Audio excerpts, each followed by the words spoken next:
Kevin, obviously, number 2 seed in the Big Ten tournament brings a lot of benefits, also some expectations. How are you approaching the tournament?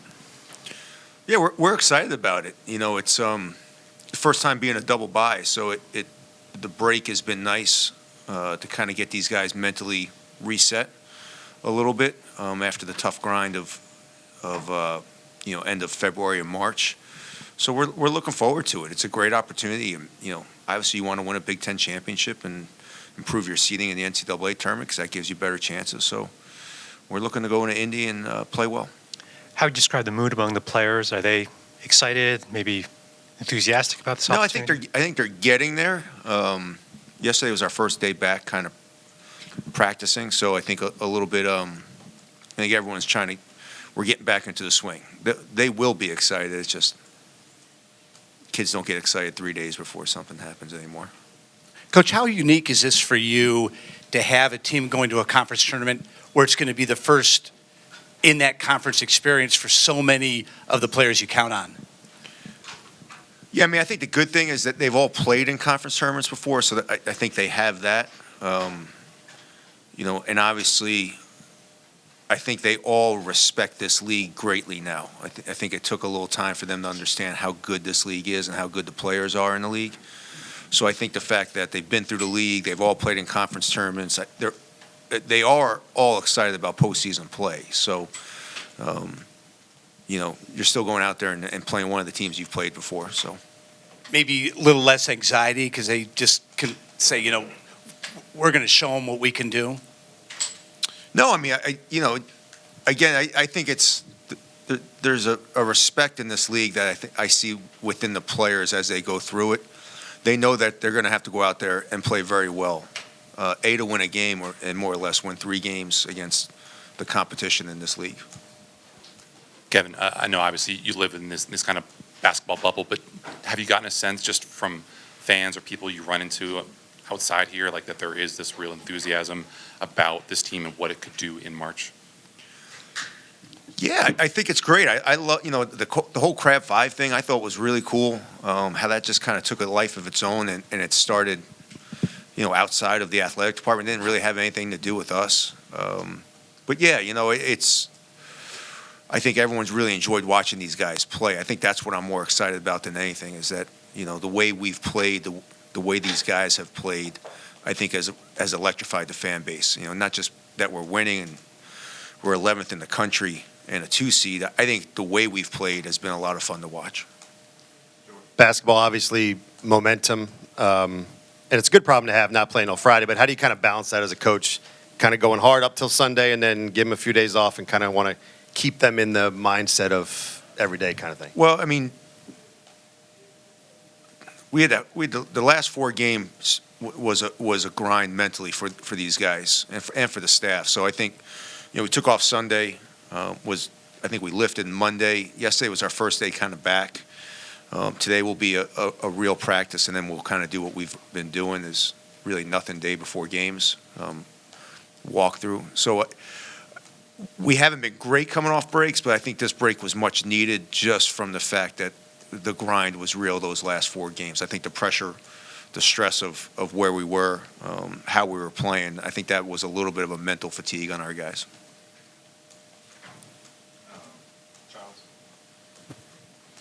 Hey, Kevin. When you look at where you guys are now versus where you were 12 months ago, does that kind of speak to the good side of the current era in college basketball, where you really can rebuild your team in one off season? Yeah, that's a deep question. Yes, we went into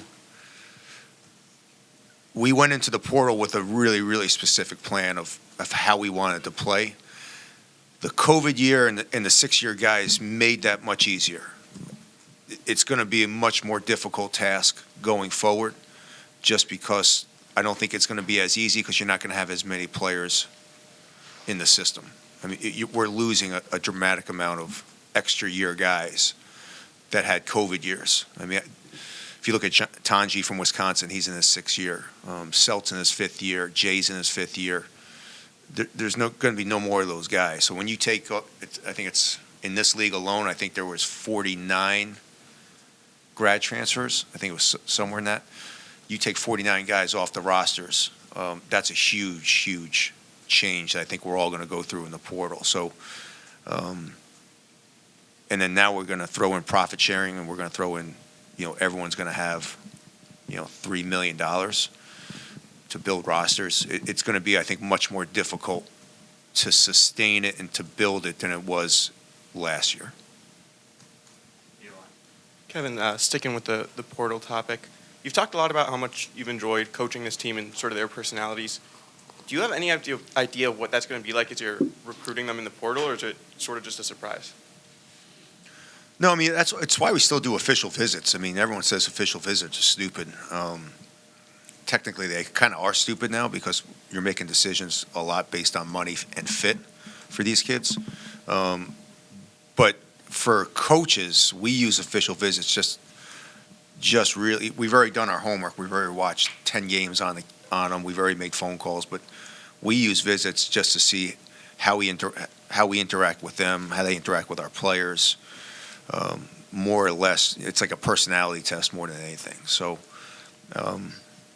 there's still a fit. There's still obviously money, but the personality standpoint is big. And official visits, Kobe visited here, and right away I knew that, like, that was going to be my guy. Like I just from there was no BS. Same thing with Selton. Selton came in. He didn't even want to look at campus. He was like, I like your offense. Like, I know I can help your team win. I want to get to the NCAA tournament. Rodney was the same way. So Tafar was the same way. Tafar was, we had known Tafar, but we asked certain questions of every kid coming in from the portal, specific questions. Not just their goals, what they think they can help with the team goals. Unfortunately, the history of programs and stuff like that have kind of gone. It's a little bit more. What have you done now? And then I know you've talked about the last 4 games sort of being a grind. I think defensively you moved up from right around 20 in Ken Palm to inside the top 10. What sort of stuck out to you most on that end of the floor? Two things helped us. We slowed down dramatically offensively. I think we went from second to second. But we were taking almost 2 seconds more per possession in the last 4 games on offense, and it doesn't seem like that's that much. But if you add the total amount of possessions in a game with 2 seconds, it becomes dramatic. So we slowed down a little bit on purpose. I slowed them down just a little bit because I did see some mental fatigue. And with less possessions, less fast break for us, I thought we were a little fresher on the defensive end. That's a nerdy answer, I know. Kevin, just on the other side of that coin, obviously around 40% shooting the last kind of 4 games. You still won 3 of those. I guess, do you expect a kind of bounce back performance with this time off, or is there anything you guys have been working on there? Yeah, I do, but I also think this time of year you better learn how to win ugly. It's not going to be always so smooth on the offensive end, especially when you play a team like at Penn State. It's not going to be smooth. They're going to trap you. Michigan State, I think, is one of the best defensive teams I've gone against in a long time. So I do think that we will get back to being a little bit better offensively, just being a little bit more fresh. But I really like the fact that we can grind them out. That's showing me that we can play 2 different styles and win 2 different ways. Kevin, obviously the ultimate goal is making a run in the NCAA tournament, but when you go into this tournament, how much does do you maybe treat it as, yes, we're going for a Big Ten title, but also kind of like a dress rehearsal for the big dance in a way? Or is it not? I'm curious. No, I mean, it's for me, I love conference tournaments. I know other coaches don't like them. I think it's a great opportunity for your fans and for your players to get experience. So I don't even look at the NCAA tournament right now. I'm just really focused on this conference tournament and where we're going to play on Friday. And then, you transition to it. I think the deeper you get, sometimes it's good, sometimes it's bad. I've been to Big East finals and been wiped out and had to go and played, and I've lost in the first round, and my team's been great. So it's, I think each team is different. I think now in the portal era, you're going to play for a Big Ten championship. I think that's really special. It's really cool, and I think that should be your focus. Thanks, everybody. Rodney, obviously, with number two seed, you get a lot of benefits like the double bye, favorable matchups, but there are a lot of expectations with number 2 seed. Is that a lot to bear? No, we know like how good we can be.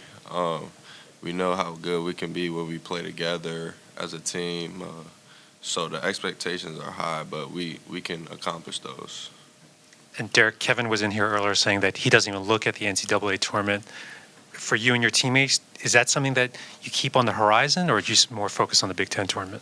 I mean, of course we look at it because we all on social media. I don't think he on social media, so he really don't see it. But like, I think we're like kind of forced to look at it because it's all up and down on Twitter and Instagram.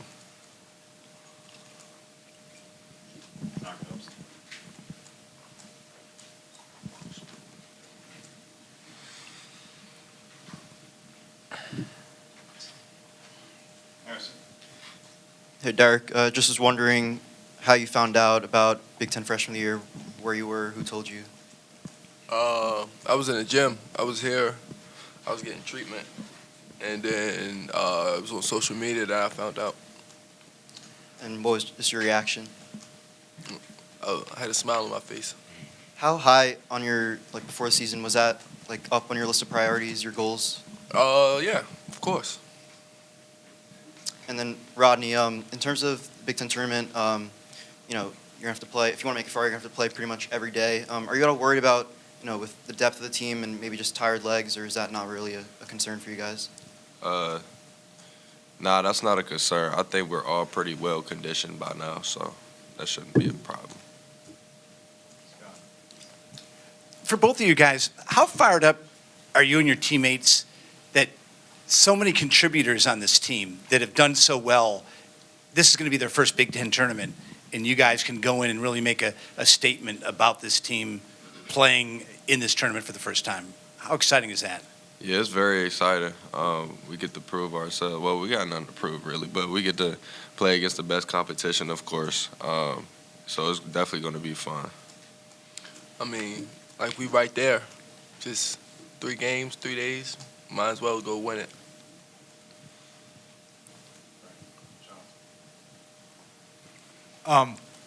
You guys both committed to Maryland under different circumstances, coming from different places. But when did you each kind of get the sense that Kevin had put together a team for this season that could accomplish things on the level that you've accomplished? Yeah, well, so I was like the first one. Well, after Derek, I was the first like transfer to commit. But like when Jacoby and Selvin committed and Jew had stayed, I knew that we was gonna have something special. We was gonna have a good team. I mean, everybody came from good places. Everybody know pretty good players. So, I mean, we just had to put it together, and over time, it didn't happen overnight for us to become a good team. I mean, it took work. So, and then first game, that's when we became a great team, good team. Rodney, do you have a sense for just how much excitement and faith, this fan base has in this team being able to make a big March run? Yeah, I'm on social media. I see everything, so I know they got confidence in us, and I know they're excited. So we're just ready to just attack it, really. Was there a moment for you, or are there interactions you kind of have on a daily basis with, other students where people kind of tell you and just how excited and like people explaining what their expectations are almost for what this team can do in the NCAA tournament? Yeah, recently, like being on campus, like going to class and study hall and all that, like people would just stop me and say good luck or something. So that means a lot, really. Yeah. Hey, first for Derek, it seems like you guys not only playing well but are really happy and like each other and are enjoying it. Just the Big Ten tournament, the more games you win, that's the more games you guys as a group are going to get to play together when it's possible you might not be together as a group after the season. So how eager are you for that, to just enjoy this ride more with your teammates before the NCAA tournament? Yeah, I mean, like, we are brothers, like you said, like, we do like each other. We spend a lot of time with each other, and then, like, we only get this opportunity once. So, like you said, like, the more amount of games we play is the amount of time, like, more time we get to spend with each other and just keep making memories. And for Rodney, I was just curious, do you remember, I assume you were watching that Maryland team that made the Sweet 16 back, I guess it was 2015, 16, around then. Do you remember that team? Who was on that team? Mello Trimble, I think Jake Yeah. Lehman. Do Yeah. you remember that Yeah, team I pretty remember well? I that assume that's the last time this team's made a Sweet 16 run. Going into this Big Ten tournament, do you kind of, how much stock do you put in, having a good effort out there to then carry that into, replicating that and maybe getting past that point? And Yeah, in the I big mean, games? it's always nice to like carry momentum from that. So winning games in the Big Ten tournament is a priority for that fact. It'll definitely help us go far into March Madness, getting a rhythm and all that. So, shit, I don't know. Probably 12, 30, yeah. For both of you guys, Coach Willard sort of mentioned these last 4 games being a little bit of a grind, I think, both mentally and physically. What was that like for you guys sort of going through that? What stuck out? Talking about regular season? Yeah. Oh. Who we played? Michigan State. Michigan State. What was the question? Just Coach Willard talked about those last 4 games sort of being a grind. From your standpoint as a player, did it feel similar? What stuck out there? Michigan State. I mean, it was a grind. I mean, played a lot of minutes. So from a physical standpoint, that was a grind. And then they were good teams, and we had to go into environments. Like, for an example, Penn State, we haven't won there in 7 years. 7 years, which is crazy. But we got it done in an environment like that. And then we went to Michigan, got it done there too. So that was nice to see. And then, Rodney, I know you mentioned sort of being on social media. A lot of fans were, I think, upset, surprised not to see you not get any all-conference honors. Yeah. Is that something, what was your reaction to that? And is that something that bothers you? I thought it was crazy too. It don't bother me, but I thought it was really crazy. I'm definitely going into this tournament with a chip on my shoulder. So, yeah. Anything else?